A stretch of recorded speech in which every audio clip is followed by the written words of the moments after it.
ఓం నమః శివాయ. అందరికీ నమస్కారం. మనసులోని కోరికలన్నీ నెరవేర్చే భోలాశంకరుడు పంచభూత రూపాలలో ఒకటైన జలలింగంగా ఎక్కడ కొలువై ఉన్నాడో దాని ప్రాముఖ్యత ఏమిటో తెలుసుకుందాం. శివుడు జలలింగం రూపంలో తమిళనాడులోని జంబుకేశ్వరం లేదా తిరువనైకావల్లో కావేరీ నది ఒడ్డున కొలువుదీరాడు.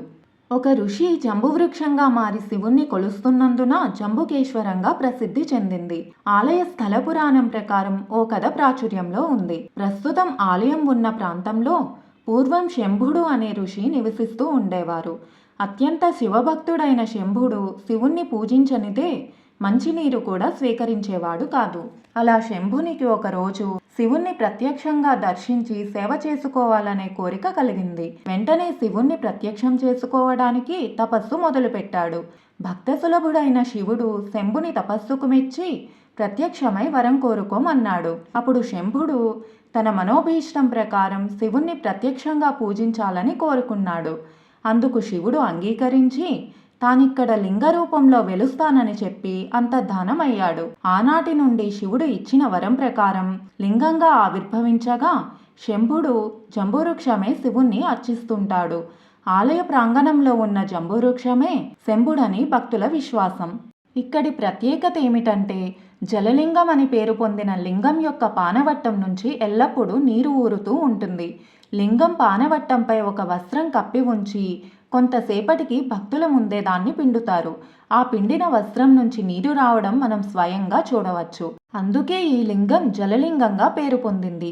ఈ జలప్రవాహం జంబువృక్షం మొదలు నుండి మొదలవుతుందని చెబుతారు.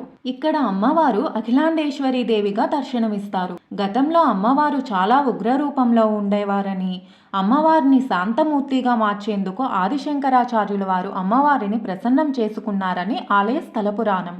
అదేవిధంగా అమ్మవారి ముందు ఆదిశంకరాచార్యుల వారు ప్రతిష్ఠించిన శ్రీచక్రం దర్శనమవుతుంది. ఆదిశంకరాచార్యుల వారు స్వయంగా అమ్మవారికి కర్ణాభరణాలు అందించారని ఆలయ చరిత్ర. అమ్మవారి దర్శనంతో పాటు కర్ణాభరణాలను దర్శించుకోవడం వలన సకల ఐశ్వర్యాలు కలుగుతాయని శాస్త్రవచనం. అమ్మవారి పూజ ప్రతిరోజు చీర ధరించిన పురుష పూజారి చేతుల మీదుగా జరుగుతుంది.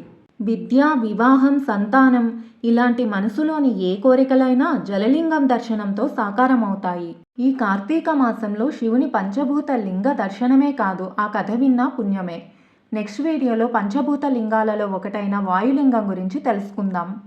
ఈ వీడియో మీకు నచ్చినట్లయితే ప్లీజ్ లైక్ చేసి షేర్ చేయండి. ఇలాంటి మరిన్ని పురాణ గాథల కోసం మన సనాతన ధర్మం ఛానల్ని సబ్స్క్రైబ్ చేసుకోండి. మన ధర్మం యొక్క మూలాలను తెలుసుకొని మన ధర్మాన్ని రక్షించుకుందాం. Thank you.